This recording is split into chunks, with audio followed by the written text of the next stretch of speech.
to start recording. Um, in addition, we will have the numbers on an Excel sheet related to population change, so you can review those and scrutinize those in detail as well. But those slides will be up sometime next week. The estimates, if you're there, will be updated tomorrow, so those will be on the website tomorrow. But we're gonna need a little bit more time to get the slides on there for next week. Thank you. Yeah, no problem. So this is for Benton County. We'll be going over the UGBs within Benton County as well, but we'll start off with you know, the population overview for the county. What, important things to keep track for the county, just sort of the same way that we did for Oregon State as a whole. Look at total population forecasts, how that compares to the last time we've made these forecasts as well, and then look at the births, deaths, and migration. How is that impacting um, the expectation of population change within the county, and then how that impacts aging and race ethnicity structures of of Benton County, and in addition, then we'll go through the specifics of the UGB forecast, which again I think is probably usually historically is when we get most of the discussion. Also, I will say I haven't met most of you because I've only been here for 2 years and we have the 4-year cycle. So my name is Neil Marquez. I'm the population forecast program manager here. If you weren't here for the last meeting for everything, and I'm happy to meet and work with y'all over the next couple of months to the extent that we need to in order to get these population forecasts right and everything. And again, we'll be in Benton County when we have the next set of population forecast to discuss as well. So we'll be on your grounds and hoping to see many of you in person to discuss the next set of forecasts. So just at a glance, from looking at the 2020 numbers now, the total population of Benton County was just under 100,000 people. Um, Benton County is in this unique position where both the population aged 0 to 17 and the population aged 65 plus is less than the rest of Oregon, which is a trend that we see in counties that have a large group quarter, particularly student population as well. We just have a big population here in the county that is aged 18 to about 24-ish, taking into account some students who stay a longer time. And so you'll see that in our population age structure for the county that's greatly impacting what the county looks like and some of the dynamics of the county as well. So it's both older and younger in these statistics of age 0 to 7. Population who's non-white is about 19.04%. That's more than most other counties, but less than Oregon as a whole because that's balanced out by some very large counties like Multnomah that have large multiracial diversity. So important to think about. And then persons per household is about a little bit smaller, less than what we see for Oregon. Again, this is not taking into account group quarters population where we have large numbers of students within non-traditional housing. This is simply looking at traditional housing units, apartments, duplexes, things along those lines, multifamily units, things like that, and the number of population within there. So among those populations, we have about, a little bit less than the state overall. Here is looking at Benton County job growth by industry. And so probably the most obvious one is the growing impact of education and health services within the county that we see growing within Benton County since 1993, going up from 3,000 up to 6,000, so more than doubling in this sector. And that's also impacted by government jobs. You'll also see this shift in classification. I think this is also slightly impacted by the university jobs as well, and people coming into there. And that's a shift away from manufacturing jobs as well. This has been on the decline as total jobs have increased as well. And again, this is something that we see with most of the Region 4 counties as well as a pretty standard one. Another important one to look at is just construction in the area as an indicator for housing growth and other things as well. So it's one, even though it's not very very large in terms of the total job, one that we want to keep track of, and one that has been growing since the recession as well. So, and saw some impact in 2020, but largely increasing over time. In terms of migration flows, where are people coming when they're moving into Benton County? Where are they leaving when they leave Benton County?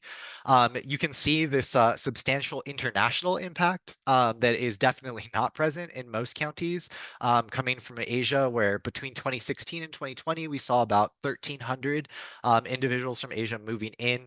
This is largely impacted by the university and university economy as well, that's generating a lot of this. Most international students at the university are coming from Asian countries, and that includes very Western Asian countries as well. Um, in terms of more local commutes in, a lot of people coming from Lynn County, but also leaving to Lynn County, as well as Washington County, and that's a little bit more balanced out in terms of where people are going. Leaving, we have seen more people going out to Deschutes County than coming in as well. And just overall, more people coming into the county than leaving, which is a good sign for population growth, but it also growth is occurring. So how is this impacting our understanding of population growth? So we expect that Benton's population will continue to grow in the near future. But oops, okay, there we go. But it'll be at a slower rate than has been observed in the past. And so I want to make this really clear what we're looking at here. On the left of this dotted line is all of our population estimates, and that comes from historical data. This is everything that has built on data that we've already observed. Everything to the right is a forecast, and in the dark is our last forecast that we made 4 years ago, and in the green is our current forecast. So probably the biggest thing that you're going to take note of is that as a county as a whole, we're expecting less population growth than what we've observed in past years, right? And we'll definitely get into why we're expecting some of that slower growth from last time. But on average, what we're seeing is about a population increase of about 7,000 to 5,000 individuals annually, which is more in line what we've seen in previous years, where our previous population forecasts were projecting a population change greater than what has ever historically been observed. And I think taking into account more recent data of showing actually we're not seeing increases in population growth, but slows in population growth, that seems a little bit more, it seems unrealistic to have this increase in the total population change. And so I will say that an assumption embedded into here is that group quarter populations, namely that student population, is expected to remain constant. I think that is a fair assumption to refute as well, and so we can talk about our expectations there, especially as we get into the university specific towns. But that is what's embedded in there right now as well. So what's driving this population change? A big thing is that since 2020, we have seen population more deaths than births, and this natural change. And historically, population has growth has come from both natural change and net migrants, but recently that has changed, and in the future we expect that to shift more increasingly, so that natural change is contributing to population decline. -147, -264, moving increasingly more and more over years, and that population growth is coming from net migrants, people coming into the location as well. So you see in our forecast period, adjustments to the annual average, but expectations that the population will grow over time to meet the economic and job demands of the area related to the number of industries that are in Benton County as well. So we have these competing factors leading into population change. And if you're interested in what it is, a large portion is this decline in population births. We saw a big drop off in post 2014, and the decline, or yeah, post 2019 rather, in the decline in the number of births that have occurred within the county. And we expect that to continue to decrease. Not a big drop off again, but not a bounce back either from what we had expected previously. We had much more optimistic birth projections before. And at the same time, we're slow to recover from the number of deaths and the impact that COVID has. And that's going to be especially impactful as the total population ages, and the population that's 65 and older in Benton County, even though it's relatively small due to that student age population, continues to increase. In terms of fertility rate, Benton County has one of the lowest fertility rates in the state. And again, that is largely because of the student age population. Students age 18 to 24 tend to have a fertility rate that is much, much lower than the rest of the population who's 18 to 24 but not within school. And we had taken into account that in our population projections. But this just shows the overall impact that it has in terms of population dynamics. And we expect that to continue to decline because Benton County's student population is such a large portion of the total population. You see this impact where the expected, we had well below one in 2023, and we expect that to get well even further below one moving forward to about zero point 0.8 children per woman aged 15 to 50 as well in there. So a very low number, which sounds like it's pretty low, but we have areas within the United States that already have this fertility rate of like about zero point 0.8 of what we're making the projection for Benton County already as well. For fertility rates, you can see that historically Benton County has had a much higher fertility rate than the rest of Oregon. And that was impacted by COVID less than a lot of other counties. Relatively young, healthy working age population in there. And so I think that's part of the reason why we saw a drop off in 2023 that was actually exacerbated by not related to COVID at all, by other causes of disease. But we expect that to be an anomalous drop for a year and mostly this continuing trend of life expectancy like moving forward as well. So even though there's more deaths, our general assessment of life expectancy is that it's increasing within the county. And so Benton population's age structure is going to be continually impacted by the student population. So you can see historically on the top here, we have population estimates that the age 20 to 24 and 15 to 19, and to some extent 15 to 29 is heavily impacted, and maintained by student age population. And so while most other counties shift upward for older age population, we expect this structure to be retained because of the student population and only be impacted somewhat. But at the same time, you can still see this process of aging. If you look at the shape of the pyramid here, in 1990, you see a much greater concentration around this working age population, younger working age population, and then later working age populations start to grow by 2020.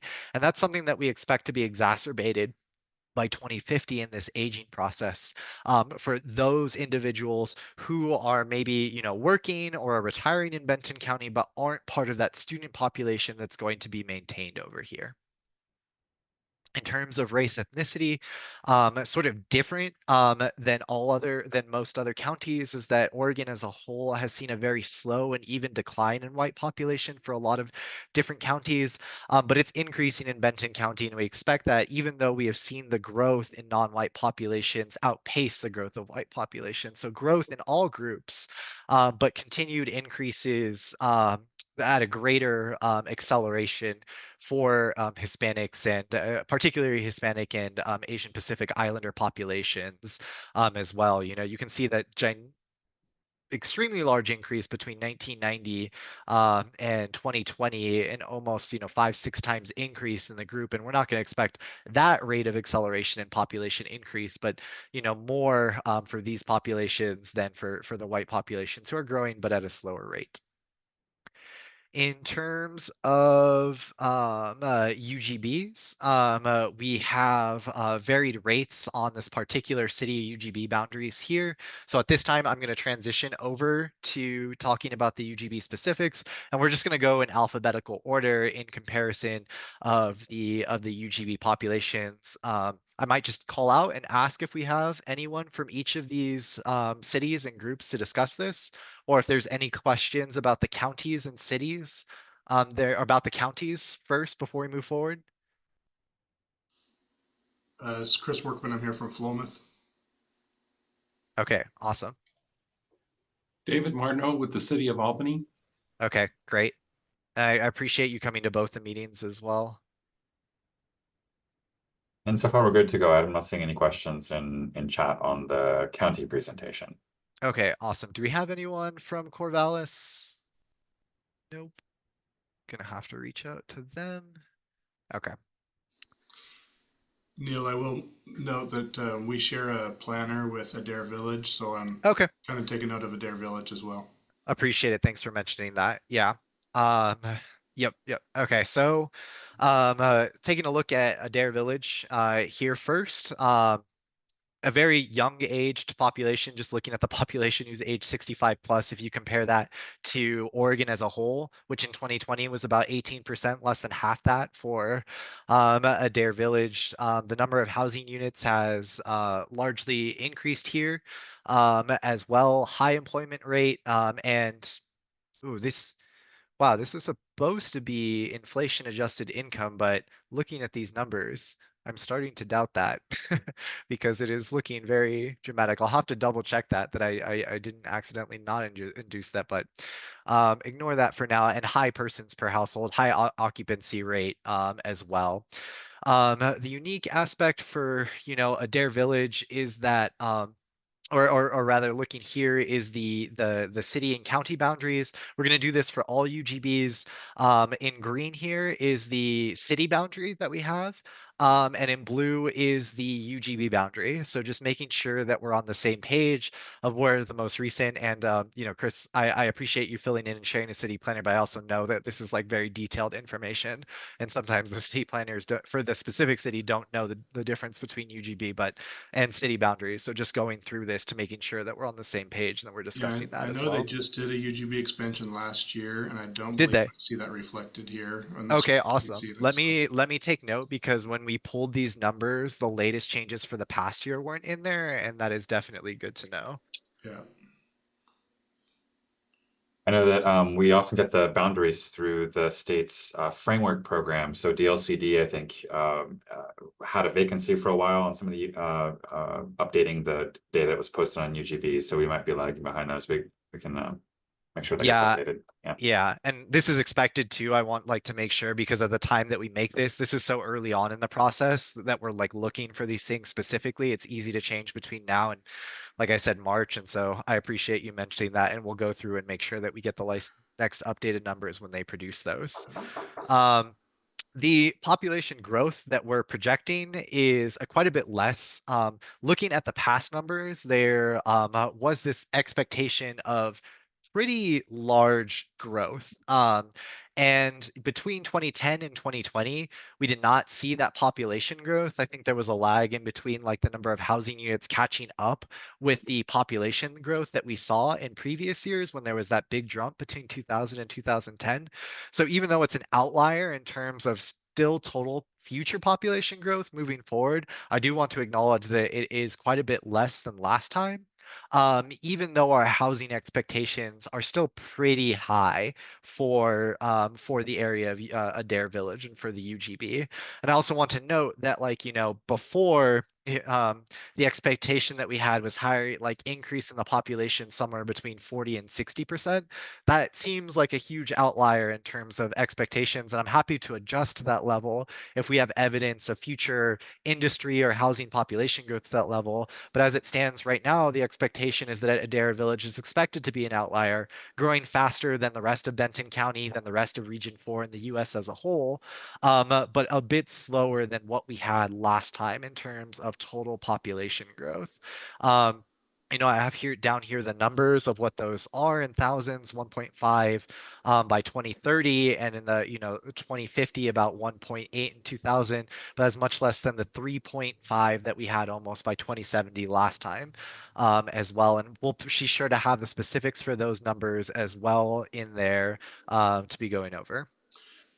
Yeah, no, the only thing I'll add in there is I know that, again, talking to the planner, I know they have a 500 home subdivision that's already been approved and is currently under construction. I think they're in well, it's the phase two of the full, but it's phase one of this 500 Gotcha. house subdivision. So, Gotcha. And I didn't have any notes from that last time, but that is exactly the kind of thing that we want to make sure that we adjust for right. as well, and that is not currently reflected in the forest. Do you have name of the subdivision by any chance? Totally a kind. If not, I'll just make a note. Uh, I don't, sorry, my planner's No, behind it's me okay. next door in the other room, but, No problem. Okay, I then did just check with him, and I thought it was in the 3 to 400 range, and I just asked him. I said, no, it's a 500 gotcha. home subdivision. It's already been approved. They're working through phase one right now, but yeah, I don't have Okay. it in front of me. Great, awesome, yeah, and that's the kind of thing that even when we do have information at this point, we're not including, and we want to be sure to say like this is how we expect to move forward from the baseline expectations when something is there. Hey, Senior Pat will be interested in these data points, definitely. We'll definitely send those out to you. And again, I also too want to say that like at any point over the next couple of months, you want to know updates for the numbers, please reach out to us, and we'll be reaching out for specifics like when there's a new subdivision coming in into an area as well. So be on the lookout for direct emails related to that as well. Callaway Creek, if you want to make a note. Callaway Creek, Yeah. appreciate it. Great, thank you. Mhm. Albany, so on the on the left hand side is Albany city level statistics. These are taken from the Census Bureau. On the right hand side is specifically the Albany UGB population and housing numbers within Benton County. So as part of our mandate, we make population forecasts by intersection of UGB and county. So I know that Albany is split between Lynn and Benton, so I know I appreciate you coming out to both of these meetings and discussing both portions of them as well. So this is for the portion of Albany that is within Benton County. Although we use information that we have about household income and employment rates into our understanding as well, but the population housing statistics are coming specifically from that portion. And then when you look at the map too, this is specifically the portion that is in Benton County, so not Lynn County over here in this area as well. And I think that we have nearly perfect overlap between the Albany city boundary and the UGB boundary on this side. Um, That's correct. yeah, yeah. And so um, no room for annexations there or anything like that. I'm not sure if there's been a discussion in the plan for UGB expansion with DLCD in the recent years. I hadn't seen anything on track for that. Nothing yet. Okay, just wanted to make sure. And what we're seeing in expectations for near term is larger population growth than what we've seen in the last time. And one of the few areas that has higher than expected growth in our previous forecast, at least for the near term and for the 20-year forecast as well. So we're expecting a greater population increase short term, slower population increase long term as well. So outpacing previous growth in near years and far years, not as much. And so that has come from a large generation in housing units in more recent years, but the demographic and general trends within the county are impacting slower growth later years. Although I will say that like this general deceleration in percent growth is what we've seen as a pattern in UGBs overall. So something to take into account as well. And actually, when we look at the county as well, or the overall location as well, we start out at this like more recent growth is impacting the more recent trends, and then like a convergence to like what's happening into the county overall. So again, Albany is still a pretty large outlier in terms of population growth. It has historically been too, I want to be clear, growing much faster than the rest of the county, much faster than the region and other locations, but we expect that to become closer to other locations in the long term as well. But I do want to note, at least for the 20-year planning period, that we're actually expecting a larger population on this side than what we were expecting last time, even though that 50-year horizon is a little bit lower. Corvallis, no one here from Corvallis. I think this is the big student population impacting here as well. And so, yeah, now looking at these, I can definitely say that they were not inflation adjusted, which I'm not sure why that didn't happen. But I'll be sure to update those numbers when we put the final slides in there online. Big increases in the number of housing units. That's not taking into account the student population as well. High employment rates, some relatively high persons per household, and high housing occupancy as well. Pretty big difference between here, the city boundary and the UGB boundary. Um, And again, if you're seeing these slides online, you'll be able to zoom in and be able to like go down to like the street level to get an idea of just like, okay, are we capturing what we think we're capturing? Look at like since the last time that this map tile was updated, which units are there and everything corresponded with like Google Maps for everything to make sure that everything is there and on par as well. Um, so slower growth than last time, and I will say a big portion of the difference between this time and last time, in terms of population growth, is the start baseline assumption of no growth in the group quarter or student population as well. I want to acknowledge that the student population in Corvallis has been growing. OSU, right? I want to make sure I'm not saying that. Got the right student population here. Although the population specifically within Corvallis, the non online student population has been more stable, even though the total enrolled population has been increasing. So I wanted to hopefully have a discussion with anyone from Corvallis about insights into future trends, maybe expansions, potential expansions of the university as well that might be coming in the coming years that should lead us to believe that maybe we need to adjust that expectation as well.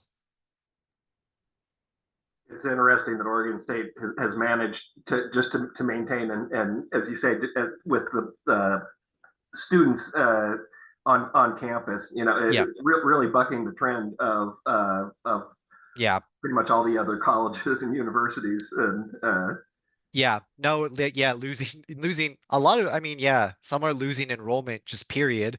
right. Others are losing on-site student population due to online. There's this competition. So it is pretty fascinating to see it, at least right now, especially in the current age that we're in, that, like you're saying, that they're able to maintain that. With a bit more optimism in the last growth here, but I think again, as we're adjusting expectations, it is important to have that conversation again. And I'm not, again, we don't want to like, we don't want to say for sure cities and counties and locations are going to have slower growth.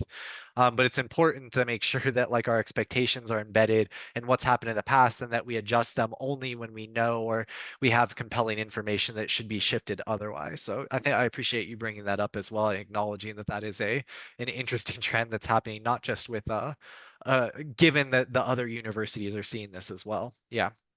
Hey Neil, I've got a question. Yeah, Can you hear me okay? Can you I go can hear you back a good. couple slides? I am from Corvallis, but I'm on the Oh, Benton County Planning Commission. I'm not a planner. I'm more of a, I'll okay. say, citizen volunteer. Yeah. Uh, the numbers on the housing units, the numbers I've seen that were out on the governor's site said between 2020 and 2023, it was like 936 for over a 4-year period. So 2020 to 2023. Yeah, that's right. And so it looks like 5,000 units, 5,000 units, 5,000 units, and now 1,000 is sort of the new trend.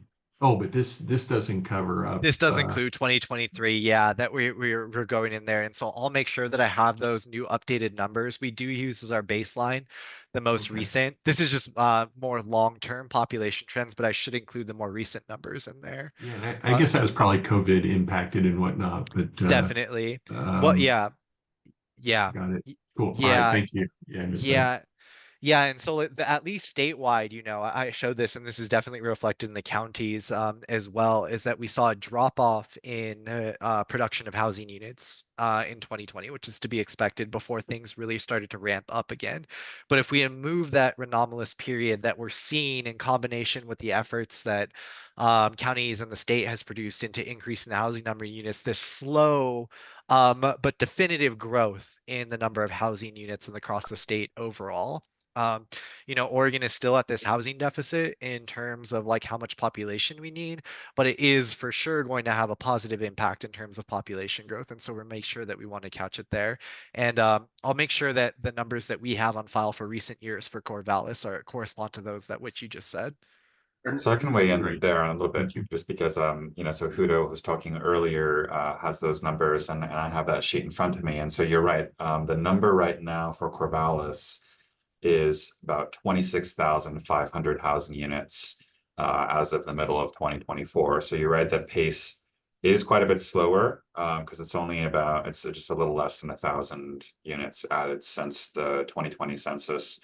And then, of course, we've seen slowdown in permitting activity all across the state once interest rates went up last year. So still growth, but there's been less housing added than we're looking forward to. I think the other thing too around 2020, and especially with the quarters population in Corvallis, was that it was very hard for us to get head counts of the student population around 2020 because we're trying to measure it right before the pandemic, but we're doing data collection during the The pandemic. So a pandemic. lot of Yeah. universities got back to us with their head counts after they had closed the dorms, and so it was a little difficult to go back and figure out what they were before the dorms were Yeah. closed.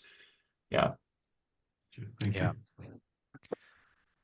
Corvallis is one of those interesting ones in terms of the UGB and the city limits being so different, where the UGB actually does cross over into Lynn County, which I don't think a lot of people necessarily know that. Yeah, I actually did not know that either. Yeah, so it goes over, well, Highway 34 when you're leaving Corvallis, it crosses over there into I Lynn County see. for a ways. Oh, okay. Gotcha. And then, sorry, just because we only have less than 10 minutes left, I want to make sure that we get to Philomath and then I'll go back to Monroe. Um, so, sorry. Philomath, here showing population growth, as well, relatively young aged, population as well, a decent increase in the housing units that are occurring in the area.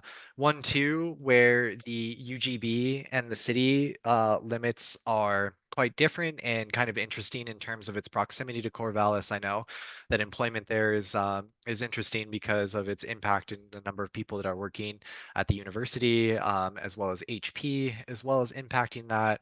Also know there's this history of sawmill industry and some changes in the population structure there, as well, with a closing, but maybe an opening that's happening as well. So later, correct me if I'm wrong.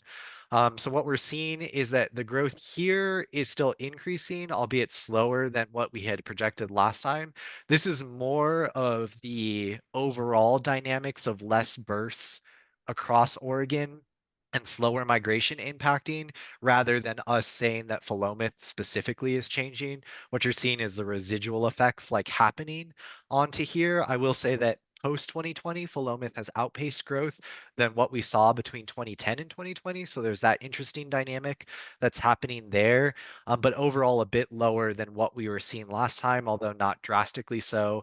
And again, Philomath's growth is expected to be higher than the rest of the county and the region, as well, and to slow down over time, but still have this higher rate of growth than what we're seeing than either the region, the county, and certainly more than the rest of the US as well. So I do want to throw those numbers in there. Yeah, and happy to discuss anything in there, and want to make sure that my understanding of Philomath is correct there while I have you on the line. Yeah, I think that all sounds correct. Yeah. All right, definitely appreciate it.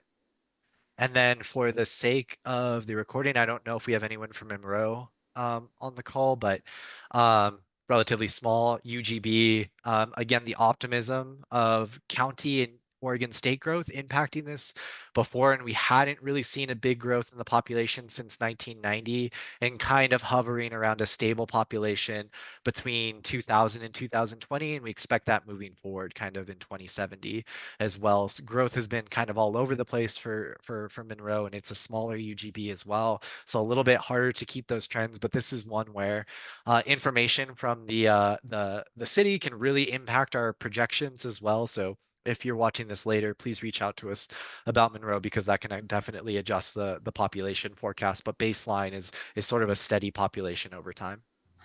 Yeah, and there again, I do know they've got I think it's a 145 house subdivision that's going in There currently. is a new subdivision. Okay. Yeah, so for a smaller population, that makes a significant Oh change. yeah, definitely.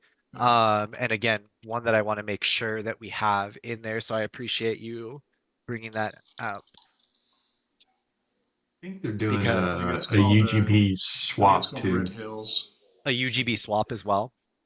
Yeah. So I think they're trying anyway. Yeah. So we don't take into account updating upcoming changes in the UGB.